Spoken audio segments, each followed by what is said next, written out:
The sharp scent of burnt bread hung in the air of the small cabin, a bitter reminder of another failure. Nora Whitfield stood near the stone fireplace, her chapped hands unsteady as she drew the heavy pan away from the embers. One of the loaves had split open, its crust charred black. The other was misshapen, slumped like her own posture after years hunched over laundry. She let out a quiet sigh of frustration and picked up the knife. From behind her, the scrape of boots on the floorboards announced Clayton. Again, he grumbled, his sniff full of contempt. "Why is it you can't make a simple loaf of bread like a normal woman?"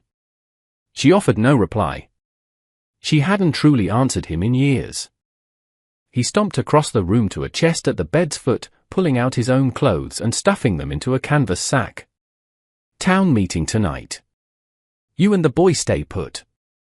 You're an embarrassment." He stopped and his eyes raked over her, judging her like spoiled goods. "You look like someone's tired old mother." "I am his mother," she murmured, but the words were weightless, lost in the stifling air. Her first husband had been gone for years, and the child he'd left her with was a constant source of Clayton's resentment. The boy, Samuel, was her reason for enduring, the one anchor in a life that had otherwise hollowed her out. Clayton suddenly snatched one of her son's small, worn shirts from a hook and tossed it into the fire. No need for that anymore, Nora froze, watching the small garment darken and curl into nothing. No tears came, only the familiar, deep ache in her chest, in the space where hope used to live. As the sun bled rust and violet across the prairie, Clayton mounted his mule and rode off towards the distant lights of town.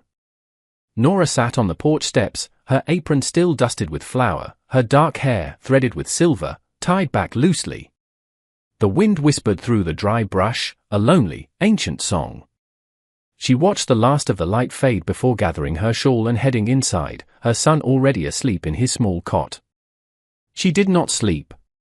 Around midnight, the sound of hoofbeats reached the cabin, not one horse, but two. A heavy, potent silence fell after they stopped. The knock that followed was not hurried, just 3 solid thuds that echoed in the quiet room. Clayton swung the door open, lantern held high, and gestured toward her as if presenting property. "There she is. Take them." A figure filled the doorway, a man so broad he seemed part of the shadows.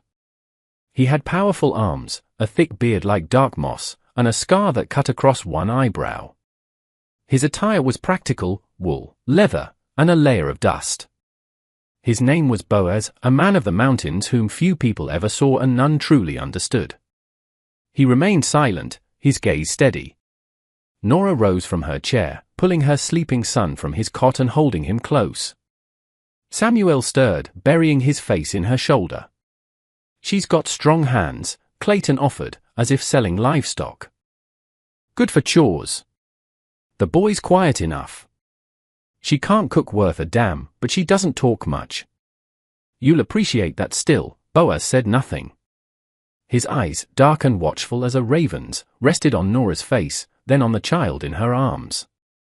His expression was not cruel or leering, but assessing, as if they were a puzzle he was trying to solve. Clayton gave her a rough shove toward the door.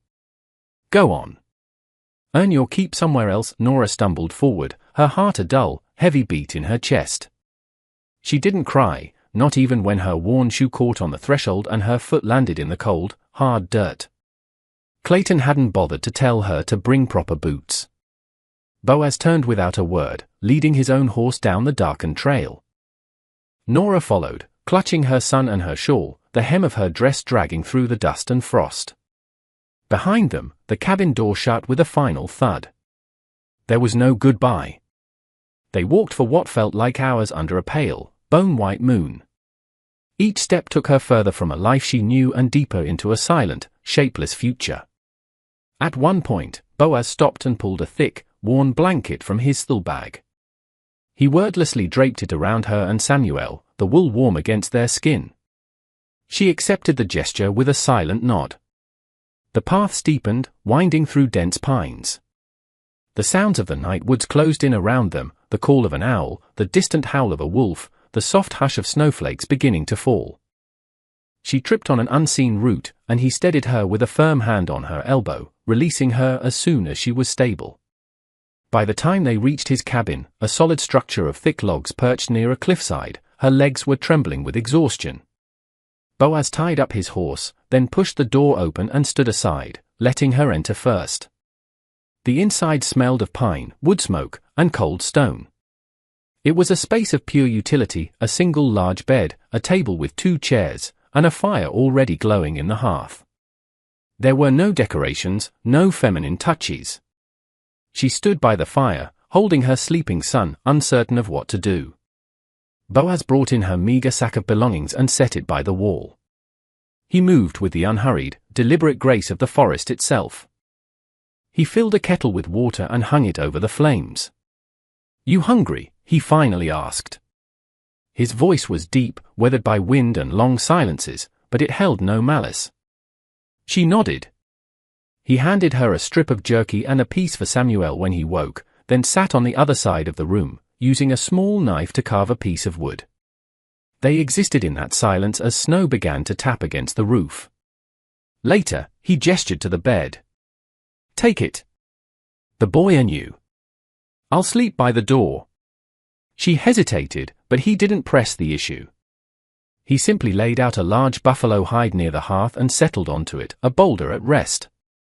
Nora gently laid Samuel down on the soft bed before curling up beside him. Staring at the dark ceiling beams, she whispered a single, desperate prayer. *, please let this be the end of being unwanted star. Morning revealed a world blanketed in white. She awoke to the smell of a fresh fire and the rhythmic sound of an axe splitting wood. Through the window, she saw Boaz outside, his broad back to the cabin, his breath misting in the cold air. She turned away quickly, a flush rising in her cheeks. When he came back inside, he left a pair of sturdy, clean boots near the door, small enough for her. Not a word was exchanged, but it was the first gift she had received in years that came without a price. That evening, she prepared a simple meal of broth and potatoes. He ate every bite without a word of judgment. Waiting for the inevitable criticism that never came, she finally said, "I'm sorry. I don't talk much." He looked up from his plate, his gaze direct. "Don't need talk to understand a person." Her throat tightened. That night, as she stitched a tear in her dress, he sat by the fire, his hands busy with his carving. A small, wooden bear began to emerge from the block of pine. "That's for the boy," he said, not a question. He paused, then added, "It's good to remember that things can still be made." That sentence settled in her heart and stayed there.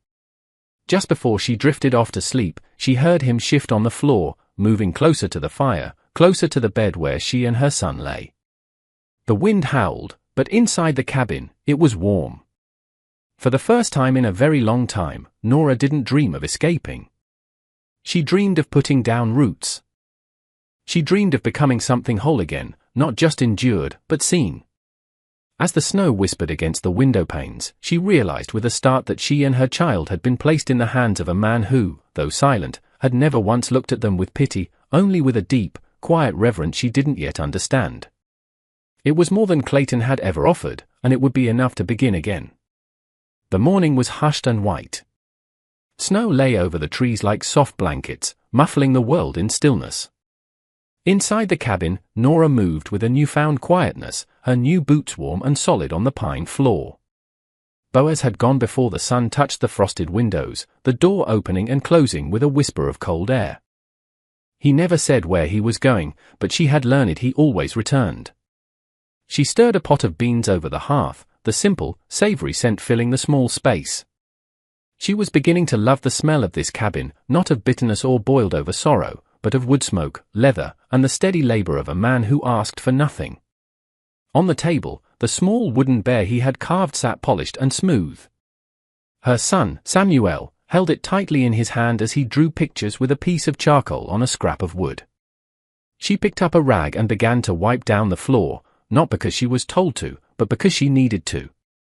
She was making this small corner of the world hers, offering her hands a purpose beyond holding on to memories. By noon, Boaz returned, 2 rabbits slung over his shoulder and a dusting of snow on his beard. He smelled of the mountains, of pine and cold, clean air. "You two eat?" he asked. She shook her head. He nodded, laying the game on a cutting board. They moved around each other in the small space like two people learning a dance by feel, never speaking, never touching, but always aware. As he cleaned the meat, she realized he was humming a low, rugged melody she didn't recognize. The sound was more startling than an overt kindness would have been. They ate on opposite sides of the room, their chairs angled toward the hearth. But when she stood to clear the dishes, she saw an extra piece of cornbread on her plate, slightly burnt but still warm. That night, she unpacked the few belongings Clayton had allowed her, a brush, a small blanket for Samuel, and a square of embroidered linen she'd stitched when her son was born. It was faded now, the pale blue thread spelling out the word *Hope Star. Sitting by the fire, she traced the letters, her eyes burning. Boaz glanced over but said nothing about the unshed tears. Instead, he remarked, "Storm's passing. I'll take the sled to check the trapline tomorrow. Might be gone the night." She nodded. "Do you want us to stay out of your way?" He looked directly at her then. "I want you to be warm." That's all. No one had ever said that to her and meant only that. The next day passed with a strange, slow peace. She patched a seam in one of his old wool shirts she'd found in a chest, her stitches tight and even. By evening, he was back, tired but carrying fresh fish and a block of honeycomb he'd traded for. She stared at the honey, glowing like liquid gold. "Sweets are good in winter," he said gruffly. "Keeps the dark out." She thought about his words long after she'd put the honey on the shelf. As days turned into weeks, a rhythm was established, built not on words but on small, unspoken kindnesses. He would leave a carved fox on the table for Samuel, she would tuck wild herbs into the stew. He placed a hand-woven basket by the door for her foraging, she left a mended glove on his coat. Each quiet gesture felt like a sentence in a story they were writing together. One evening, while sweeping, a sharp pain shot through Nora's leg from an old injury, and she fell hard. The broom clattered to the floor. Panic seized her as she braced for a harsh word or a kick of shame. But Boaz was kneeling beside her in an instant, not touching, just watching. "You all right?" he asked. She nodded, biting her lip. "You crying?" She was, but not from the pain. "I'm fine," she managed to say.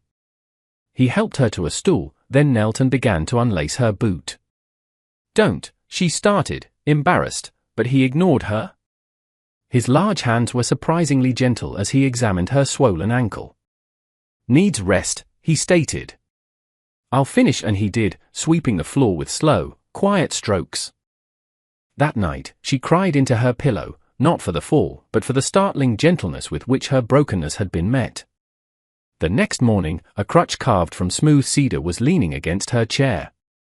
Later that week, they sat outside under a sky the color of faded denim. A deer moved silently at the edge of the woods. "Do you ever think about leaving here?" she asked quietly. Boaz took a long draw from his pipe. "Left too much already." "We were left," she corrected softly, her gaze distant. "I suppose we're always leaving something, even when we stay put." The wind blew a strand of hair across her face. Boaz reached over and gently tucked it behind her ear. His fingers brushed her cheek, and the warmth of his touch lingered long after he pulled his hand away. The next morning, she woke to the sound of hammering. Outside, Boaz was building something on the porch. A new rocking chair, unfinished but full of promise. She touched the wood reverently. "Are you making this for someone?" He glanced over. "For the quiet." She smiled. "Well, I hope it likes me sitting in it." A rare, small smile touched his own lips. "It will." When she sat in the chair that evening, she found a folded piece of cloth on the seat. It was her embroidered linen, cleaned and pressed. He must have found it. She held the word *Hope* to her chest and closed her eyes. Later, as she cleared the table, Boaz said, "You were a settler's wife once." "Yes." "And now?" She paused. "I'm still figuring that out." He nodded. "Same." That night, as snow fell again, he found her watching it from the window. He came to stand beside her, holding a thick, deep blue shawl. It wasn't new, but it had been cared for. He gently draped it over her shoulders, his hands resting there a moment longer than necessary. "You're not just warm now," he said, his voice low. "You belong warm." Her eyes filled with tears. She opened her mouth, but words failed her. For the first time, warmth didn't feel borrowed or conditional. It felt given. And that changed everything. Pine needles started to poke through the melting snow like buried secrets coming to light. The dawn sky was no longer a flat gray but blushed with color. The cabin seemed to settle differently now, its timbers stretching in the slow warmth. Nora stood brushing her salt and pepper hair, her fingers steady. Her reflection in the basin of water was faint, but she saw cheeks that were fuller and eyes that were less haunted. She didn't look younger, but she no longer looked like something that had been thrown away. The red dress hung on a nail by the door. She had sewn it in secret at night, using old fabric Boaz had kept in a chest. It wasn't perfect, but wearing it made her feel like a person with shape and substance, not just a collection of faded memories. That morning, she put it on. When Boaz came in from splitting logs, he stopped short. He didn't say anything, just gave a slow, deep nod before turning back to his work. But Nora saw it, and she smiled to herself. Later, as they ate at the table, now sitting on the same side, he finally spoke. "That color suits you." "I wasn't sure it was proper," she admitted. He took a bite of bread. Looks like truth. She wasn't sure what he meant, but the words made her sit up a little straighter. The world outside their clearing, however, had a longer memory. Word had trickled down to town that the mountain hermit, Boaz, had taken in Clayton Whitfield's widow and her son. The story was whispered over fences and in the general store, traveling fastest because it was laced with shame. Nora felt the sting of it when she walked into town for salt and thread. Women turned their backs. One muttered, loud enough to be heard, "Some people just don't know when to disappear," and Nora kept her head high, finished her errand, and walked out, catching her own reflection in the dusty window pane. For the first time, she didn't look away.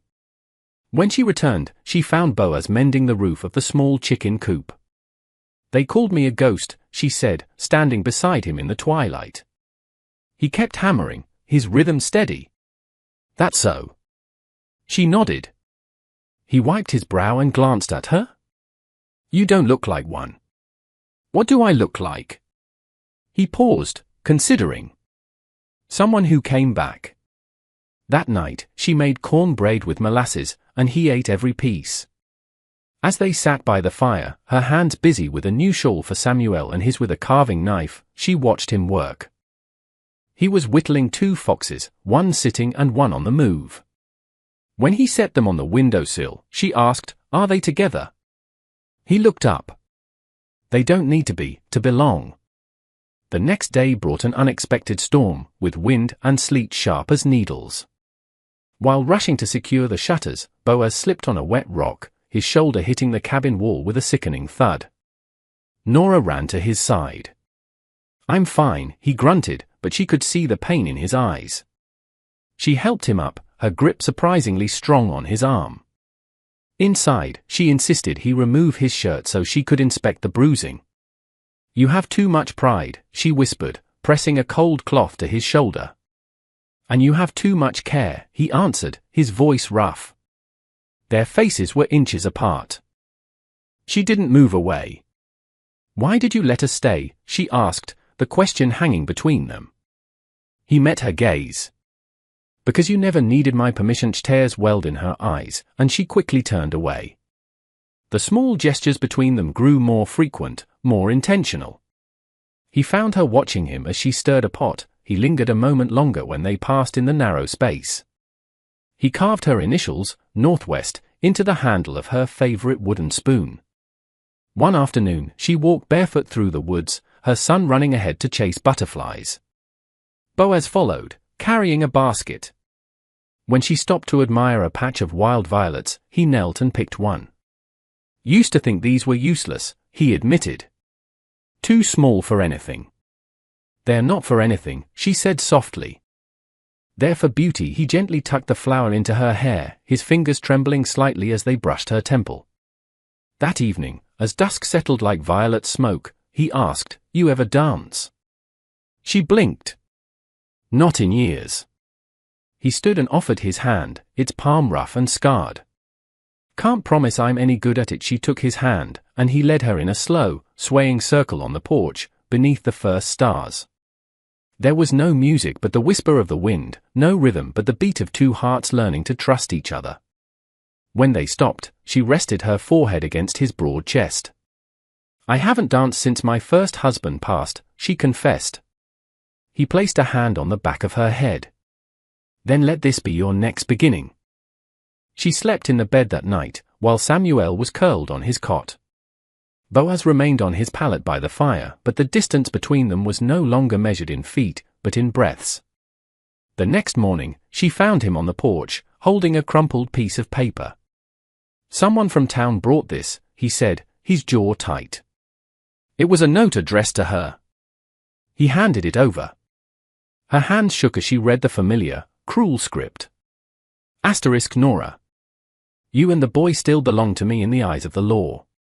Don't you forget it. I'll be back to collect what's mine when I please. C*. Boaz crushed the paper in his fist. You don't have to be afraid of him. She looked out at the silent, watching trees. I'm not. He turned and truly looked at her then, at the new strength in her eyes. What are you, then? She met his gaze, and her voice was clear and solid as the mountain they lived on. Ready, and from far down the ridge, carried on the wind, came the faint sound of approaching horses. Boaz was gone, having ridden out at dawn to check his snares. He had promised to be back by dusk, saying the weather looked clear. Now, standing in the cabin, Nora's hands began to shake. A sharp knock echoed from the door. She set down the spoon she was holding, her heart pounding a frantic rhythm against her ribs. She didn't move. The knock came again, harder this time. Nora Whitfield, a voice snarled. You in there? She knew that voice, the false charm that barely concealed its cruelty. It was Clayton. No need to be shy, now. Through a crack in the shutters, she saw him, flanked by two rough-looking men she didn't recognize. One held a shotgun loosely in his arms. You think hiding up here with that mountain savage changes the fact that you're my wife? Clayton bellowed. You forgot about the law, woman. You belong to me. Nora reached for the heavy iron poker by the hearth, her son Samuel hiding behind her skirts. The men outside laughed. Look at her, one of them sneered. Still trying to play house. I came to take back what's mine, Clayton yelled. You can come quiet, or you can come sorry. She didn't answer. Instead, she took a steadying breath, opened the door, and stepped onto the porch. They blinked in the sudden light. She wore the red dress, her hair braided down her back. Clayton's smirk returned. Well now, don't you look fine? Think a new dress makes you a lady again? I am not your wife, she said, her voice calm and even. He laughed. By what right? By the right of no longer being in your chains. One of the hired men stepped forward. Boss, you want us to grab her and the kid? I'll handle this, Clayton said, stepping onto the porch. You forget, I can have the marshal drag you and that boy back to town by your hair. You could, she whispered, but you'd be dragging back a corpse. The words hung in the air, cold and sharp. You touch me or my son again, Clayton Finch, and I swear I will make sure you lose far more than you came for. Just then, a new voice cut through the tension, low and dangerous. Get off my porch. The three men spun around. Boaz stood there, a steel bag over his shoulder, his eyes like gathering storm clouds. Creed, Clayton sneered. You're late. I said, get off, Boaz repeated. The quiet command carried more weight than a shout. The man with the shotgun shifted uneasily. Clayton turned back to Boaz. You have no claim on her. Boaz dropped his bag and took a slow step forward. She's not a thing to be claimed. Then why'd you take her? Boaz's eyes found Nora's. She gave him the smallest, almost imperceptible nod. That was all he needed. Because she and her son deserved to be chosen, he said simply. The air crackled. You gonna fight me over some worn-out widow? Clayton spat. In a blur of motion, Boaz seized Clayton by the collar and slammed him against a porch post. The wood groaned under the impact. Don't you ever, Boaz growled, his voice a low rumble of thunder, call her that again. His fist drew back, then paused. He let Clayton drop to the ground. Walk away now, Boaz said, stepping back, and you get to keep walking. Clayton coughed and scrambled to his feet, glaring at Nora. You'll come crawling back before the year is out. She tilted her head. Then I suppose I'll have to learn how to crawl out of a grave. His men pulled him back down the trail, muttering curses. Boaz didn't watch them go. His gaze was fixed on Nora. She let out a long, shuddering breath. He stepped closer. You all right? No, she said, a tremor in her voice. But I'm standing. He took her hand, and this time, she held on tight. Inside, the fire was burning low. Boaz sat on the floor, leaning against her chair. She rested a hand on his shoulder. I thought you'd be gone longer, she said softly. I rode faster, he answered. After a long silence, she whispered, he'll be back. Boaz nodded. Let him. Later, he placed a small, wrapped bundle on the table. Inside was a leather strip stitched with her initials, Northwest, tied to a small pouch filled with cedar and lavender. What's this for? She asked. For sleep, he said. And for staying. She looked from the pouch to his face. I didn't stay for charity. I know, he said. I stayed, she confessed, her voice barely a whisper, because I wanted to be seen. His answer was immediate and sure. You were seen the moment you stepped through my door, and she knew he was telling the truth. But as the wind shifted outside, carrying the scent of a storm, she knew this peace was not yet permanent. A reckoning was still waiting down the mountain. She stood barefoot on the porch as a late spring snow began to fall, lifting her face to the white flakes. The world seemed to slow, the wind whispering her name. Inside, Boaz watched her through the open door, the red of her dress a vibrant slash of color against the snow. She looked lighter, almost reborn. She spun in a slow circle, a small, private dance of joy. Boaz stepped outside, a heavy blanket in his arms. He didn't speak, just watched until she turned to him, her cheeks flushed with cold and life. Have you ever seen snow fall this late in the year? She asked. He shook his head. Not like this. He draped the blanket around her shoulders. Feels like the world is trying to give us a clean start, she mused. They stood together in the quiet snowfall. I don't want to hide anymore, she said after a moment. You don't have to. Inside, the cabin glowed. The fire was warm, the soup was simmering, and the small carved animals on the windowsill stood like silent, tender guardians. Everything felt right. I need to ask you something, Boaz said, his voice unusually hesitant. Nora turned to him. I built this place to be alone, he began, choosing his words with care. Every log was a wall against the world. But you and the boy, you filled it. You turned it back into a home. He reached into his coat and pulled out a small, intricately carved ring made of bone, with a tiny pine branch etched along its band. I made this a while ago, he said gruffly. Didn't know if I'd ever have the right to give it to you. Nora Whitfield, will you be my wife? Not taken, not borrowed. Mine, if you'll have me. She looked at him, her lips parted in wonder. And in a voice that was steady and sure, she answered, yes. Not because I need to be saved, but because I see you.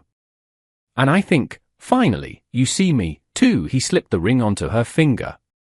It fit perfectly. But peace is a fragile thing. At dawn, the sound of hoofbeats returned.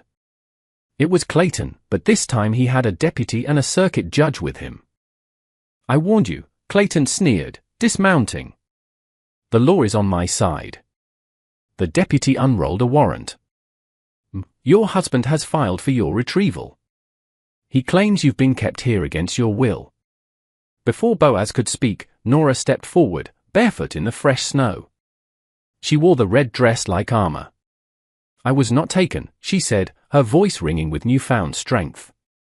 I walked away. The judge, a man with weary eyes, spoke up. That's a serious claim against your husband. He threw us away like garbage, she said, her gaze unwavering. He tore my clothes, burned my son's things, and called me useless for 20 years. I lived in a house where I was invisible. Now you look at me. Look at my son, safe and warm in that cabin. Do we look caged? She turned to the deputy. If you force us to go back, you're signing a paper that says a woman's suffering and a child's safety have no value. This is highly irregular, the judge muttered.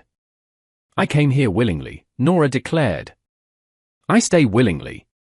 And I will fight with everything I have before I return to a man who considers me and my child nothing more than property. Boaz moved to stand beside her, a silent, unshakable mountain of support. The judge looked from Nora's defiant face to Clayton's twisted sneer, then to Boaz's quiet strength. I see no evidence of coercion, the judge said finally. The law isn't deaf, Mr. Finch. I've heard the lady. Unless you plan to drag her back in chains, she isn't leaving. Clayton's face contorted with rage. I made you, he hissed at Nora. No, she said softly, a small smile touching her lips. You buried me. This man, this life, this is what let me grow. Defeated, Clayton and his men rode away, swallowed by the forest. As their hoofbeats faded, the snow began to slow. Boaz took her hand. Are you all right? She smiled, tears of relief tracing paths down her cheeks. I am whole. That evening, they stood before the fire, their hands clasped. There was no preacher, just two souls finally finding their harbor. With you, Boaz said, his voice thick with emotion, I remember who I was before the world taught me to be silent. And with you, Nora replied, I learned I was never broken, just waiting for gentle hands. They kissed then, a slow, reverent seal on a promise made long ago in unspoken gestures. Later, she sat in the rocking chair, her son asleep in her lap. Boaz sat nearby, carving a new figure, a woman in a red dress, her head held high. He placed it on the windowsill next to the foxes and the bear. Outside, the trees stood tall, their branches heavy with the last snow of the season. Inside, love had taken root, quiet, strong, and undeniable. And in the warm stillness of the cabin, Nora heard a voice, not from without, but from within. Asterisk, you are not forgotten. You are not too old. You are seen. Asterisk, the cabin no longer felt like a refuge from the world, it felt like the center of it.